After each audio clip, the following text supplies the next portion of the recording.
Alright everyone, sorry for the wait. I had to read over something real quick to make sure that I had my facts straight on this. What are we covering right now? Well, everybody here knows about the Johnson & Johnson vaccine and the issues that have been going on with it, the blood clot issues. So, there's a guy, and I mean there's thousands of people making these arguments right now, but we're going to focus on one right now. A guy named Brian from High Impact TV, who's got some words to say about the Johnson & Johnson vaccine. Let's go ahead and hear him out, and then we're going to get into some of the research on that vaccine and why it does what it does and why we're seeing the issues that we do and whether or not it's still considered safe. So let's go ahead. And just by the way, just for legal reasons, so I can go ahead and throw that out there, I am not a medical expert. I am just a guy that knows how to read. So don't take anything that I say as medical advice, please. Hey guys, thank you for joining me on Censor-Free Odyssey. Don't forget to take a second and hit that subscribe button and the bell notification icon so you can be alerted anytime I upload a video and if you get something out of it. Okay, so he's plugging his Odyssey account right now. Just so you guys know, Odyssey is a little bit like BitChute in that it's one of those super heavy free speech platforms. I've got my stuff on there as well because I don't think there's a reason not to have your stuff on multiple platforms. But yeah, that is, there's a certain level of person that you will find on here more often than on YouTube. For this video, please hit the fire button, which is the like button. All right, news like this is coming out every single day. And last time I tried to upload a video like this on my High Impact Vlogs channel with, what was it, 170-something thousand subscribers, they immediately took the video down and issued my final strike and completely kicked me off the YouTube platform under High Impact Vlogs. So probably because what you're about to say is going to end up being a public danger, but let's go. I want to go over this because this kind of thing is coming out in droves every single day. It's not coming out on mainstream media.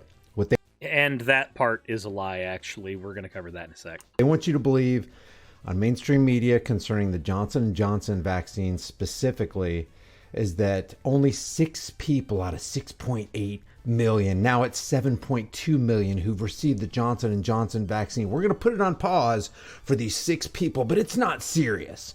We're just doing it out of an abundance of caution. Well, you know what I have to say to that? Rest in peace, John Foley.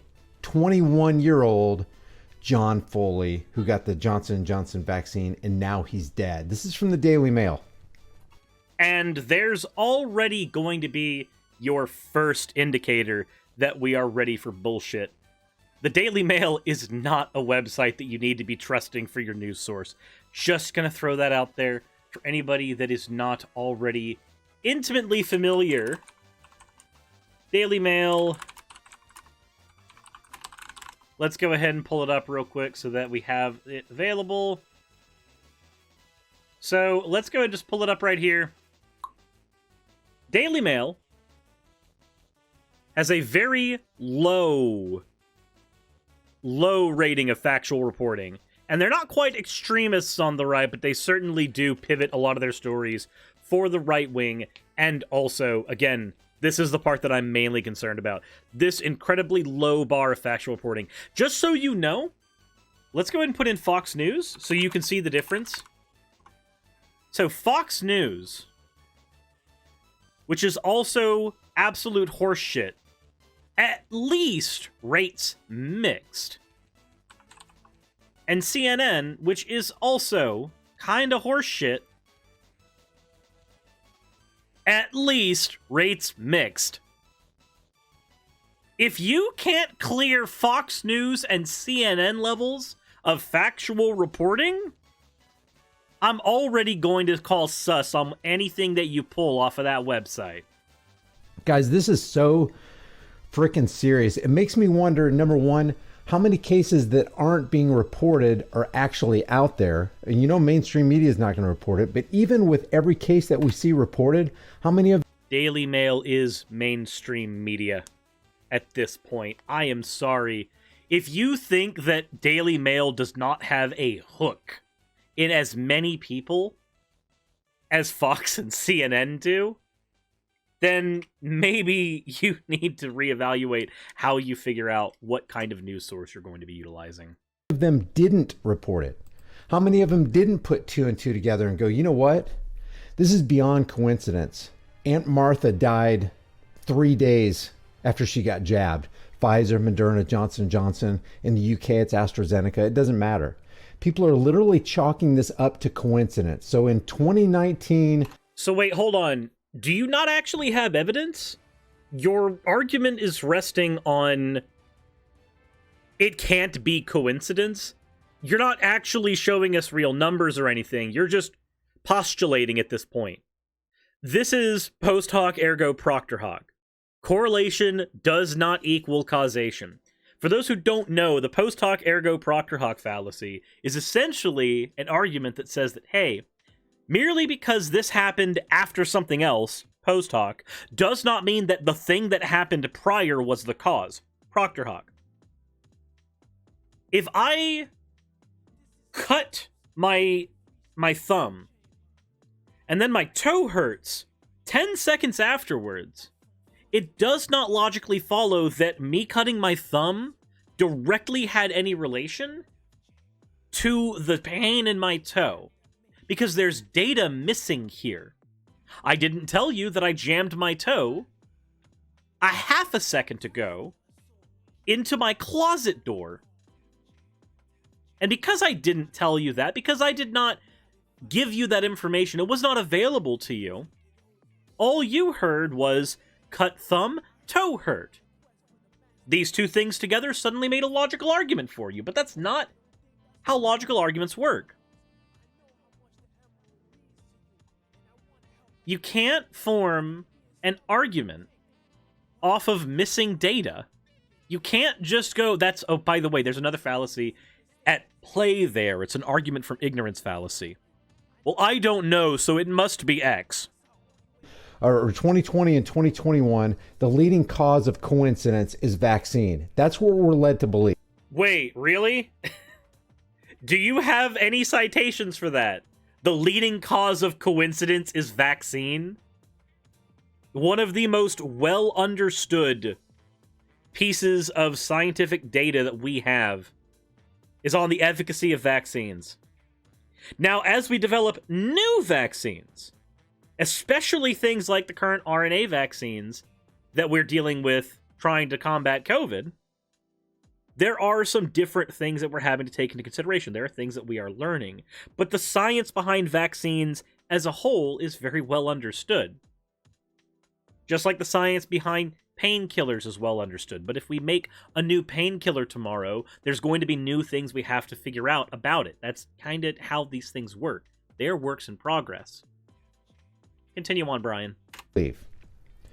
Medical student 21 died a day after getting the J&J jab, bowing down at the altar of Jabbo. I can say it here on Odyssey, vaccine. Oh my god. This is going up on YouTube, and I'm going to prove your bullshit. Vaccine, Moderna, Pfizer, bullshit ass, crotch, whatever. What are all of the weird, like, magic words that YouTube supposedly searches for and kills you? Vaccine. I can say it 1,000 times. YouTube's not gonna slam me. Jesus Christ, imagine having imaginary enemies. Leaving family devastated as officials open an investigation into his death. They're investigating the death of this University of Cincinnati student one day after this 21-year-old received the Johnson & Johnson one-dose COVID-19 84. I'm not going to call it COVID-19. He's going to say convid because he thinks that COVID's fake. This is a con. This is a planned, organized, partial shutdown of the U.S. economy in the second quarter, and not just the American economy, and not just in the second quarter, but worldwide. That's according to James Bullard from the St. Louis Federal Reserve. Same shit that happened in previous, like, global pandemics. This happened for us with Spanish flu. This is... Crack open a history book. This is not news.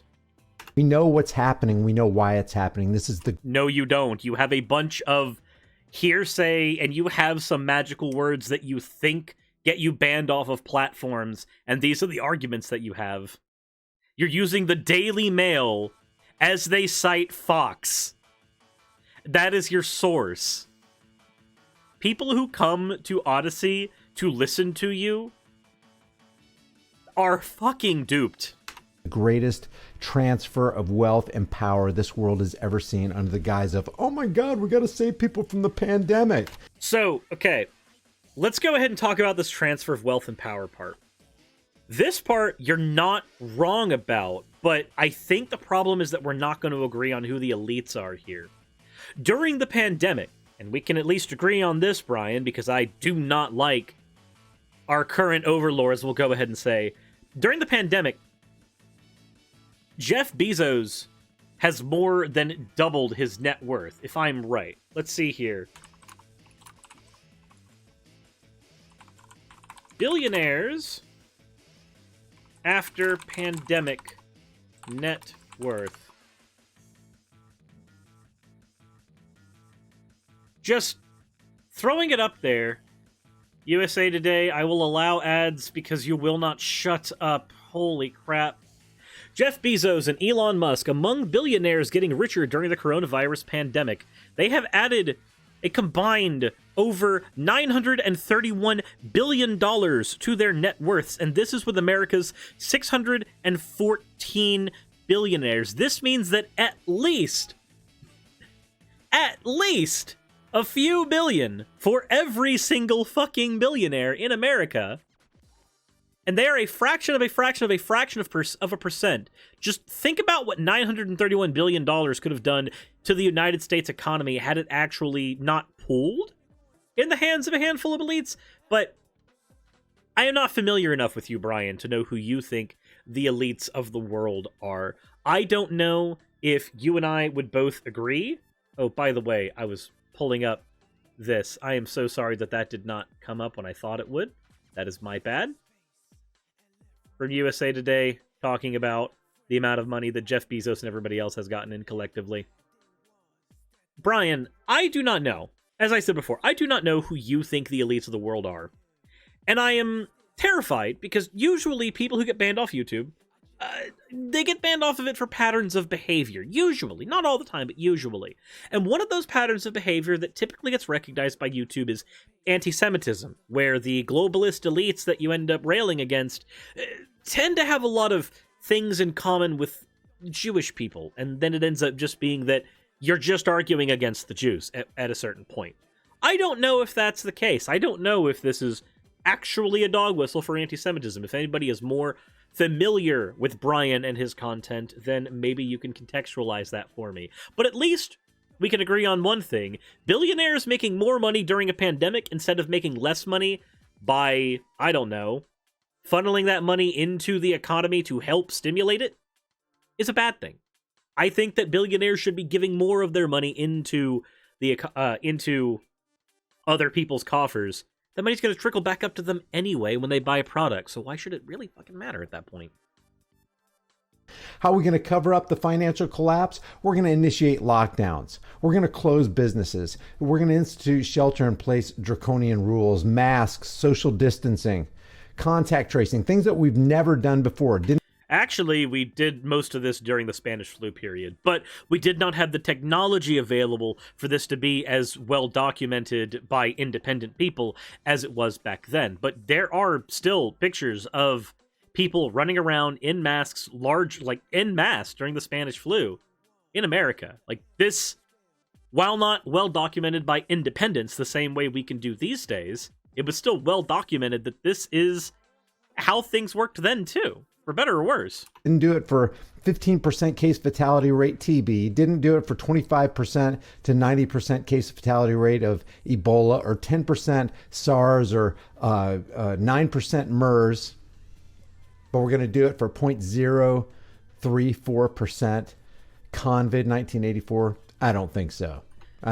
Let's just follow. Because, Brian, if you focus everything in your conversation about the mortality rate, you do know that there's more things that happen to people than death, right? There are things that happen that are bad, that are not death. When we're talking about COVID-19, we are not talking about a virus that is more likely to kill you, though there are 500,000 dead in the United States right now. It's killed plenty of people. but we are talking about what is called a mass debilitating event, not a mass extinction event, because there are several long-term effects to COVID, like lung scarring, that are happening to people right now. People who were otherwise perfectly healthy with no issue. COVID, depending on who you are, really does fuck you up. And don't take the depending on who you are as a signal that you can go, well, that's just for people who are immunocompromised. No, there are people who aren't immunocompromised who have came out of this much worse for wear. Not every single thing that I say is a signal that you can end up jumping on as a gotcha. Especially since, based on the pattern I've seen so far, that seems to be what would happen. Of the money. Pfizer criminal history. Just Google it. Pfizer criminal history. Ask yourself, what did Tal Zaks, the chief technical director for Mode RNA, Moderna, Murder RNA, Murd RNA? Words sound similar, therefore it must be the end of the world, I guess. He said, hey, when we say program, app, and software of life, we are not speaking metaphorically. They want to plug their program, app, and software of life into you, into me, into our mainframe. What if our mainframe crashes because of it? Oh, we escape any and all liability because the government authorities are laying cover and protection for us. What does any of that fucking even mean? I'm sorry, that was like 5 conspiracy theories, all butt-fucking each other, and somehow still making babies. And those babies were the words that came out of your mouth. And I just like when it comes to parents who have little shit snots that pop out of themselves, I do not understand your word babies. I do not. What part about getting a vaccine suddenly means that people are trying to plug you into a mainframe? Also, Moderna sounding close to murder. I can actually explain this one a little bit. Hold on. Let me close my door. What?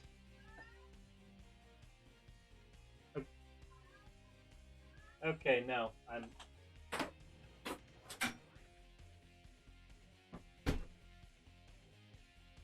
Alright, we're doing that. Did not need... I need to have, like, a sign whenever I'm recording so that you can't hear rats. Also, thank you very much, Off-Brand Blink, for subscribing with Prime. Okay. I don't know what game Raz is playing. I don't, but point being... What point was I even on? I don't remember. Oh, I know. The whole words sound the same thing. So this is actually something that I remember from back when I was an Alex Jones sycophant. There's this idea that the elites play by a certain set of rules. Those rules are that they need to be able to tell you. They need to be able to tell you whenever you do anything. Before they are allowed to do anything to the population, they have to give a warning.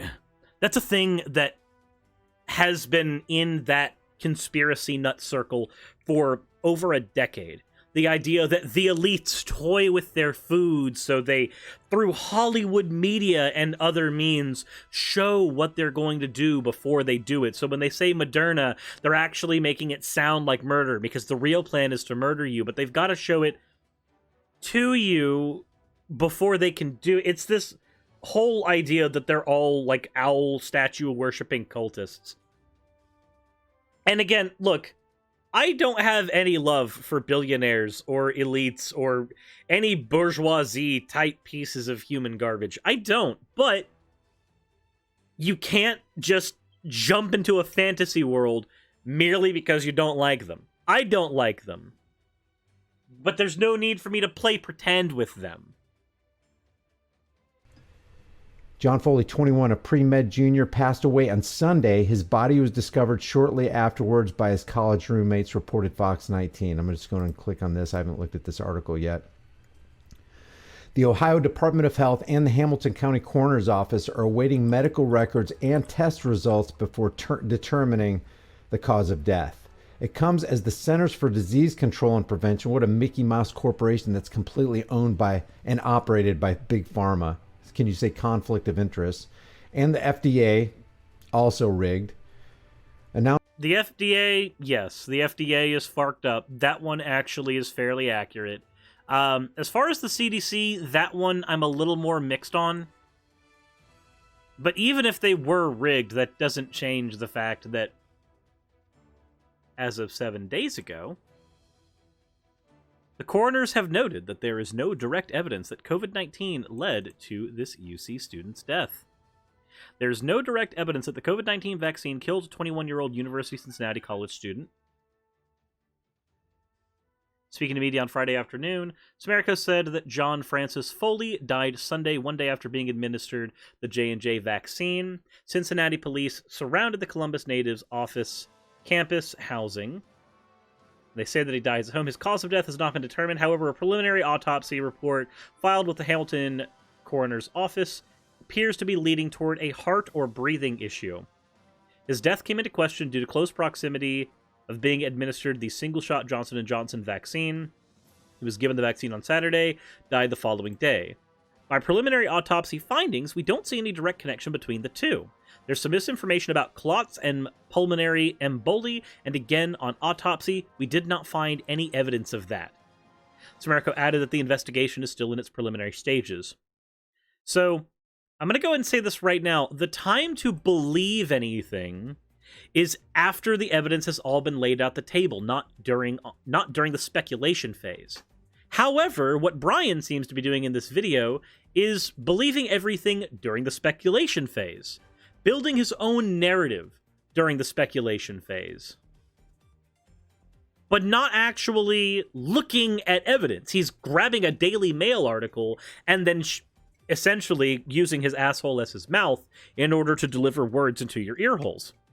Now, let's go ahead and flip angles for a second. Let's go ahead and flip the script. We're going to go ahead and look at, as of today, blood clots and the Johnson & Johnson vaccine. What we know so far. Let's take a look. Earlier this month, the United States Centers for Disease Control and Prevention and the use of the J&J vaccine reported that within 2 weeks of getting it, 6 women have developed blood clots, and 1 of them have died. About 6.8 million people have received the vaccine at the time of that report. The day after it issued the recommendation, the agency convened a meeting of the Advisory Committee on Immunization Practices to go over each case and determine how to proceed. ACIP did not lift the pause until it had more data. The committee is scheduled to meet again today to discuss the blood clots. A similar pattern of clots has been observed in a very small percentage of people who received the AstraZeneca vaccine in Europe. European regulators have called for the J&J vaccine to carry a warning, but have not restricted its use. So, what is the estimated risk of these unusual blood clots among people who've gotten the J&J vaccine? There's currently incomplete data, but it looks like the risk is less than 1 in a million right now. That may change, but I think we'll get more clarity on the numbers, both in terms of the numbers of cases and the total numbers of people who've been administered the data. Now note, this was as of April 21st, and as of April 23rd, which is the time this article has been updated, the COVID-19 task force says that there have been a total of 15 confirmed cases now, but all the cases have involved women ages 30 to 39, and the rate appears to be at 11.8 per million, which is fairly bad when you consider within just that age bracket. When you consider it within everything, as of this point, it's been, 8 or 9 million people had received their vaccine, with 15 confirmed cases. That's about a 1.5 to million ratio at that point. Is there any link between reduced effectiveness of the vaccines and blood clots? No. Okay, so when we're talking about what is safe, we know that when it comes to Brian over here, he's going to huff and haw and go, aha, they're jabbing you, and then a kid died, and blah, blah, blah, blah, blah, even though the kid that he's talking about had nothing to do with the J&J vaccine, as far as we know so far. Again, the time to believe something where that's concerned is going to be way after the fact, once evidence has all been brought to the table. And currently is not the time to sit down and basically choose a side of the fence, though Brian's already got his side of the fence because I guess that's his grift. So, I actually, grift is not the right word for that. I am sorry, Brian. I have no reason to believe that you don't believe what you say. Okay. So, let's talk about acceptable risk. Here is the page on acceptable risk from the World Health Organization.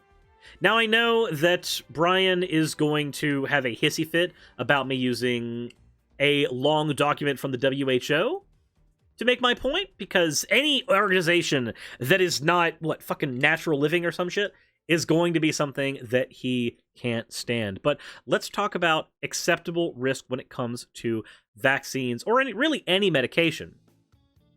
So, on here, it notes that acceptable risk is anything that can be considered essentially zero. But essentially zero, that definition has changed over time.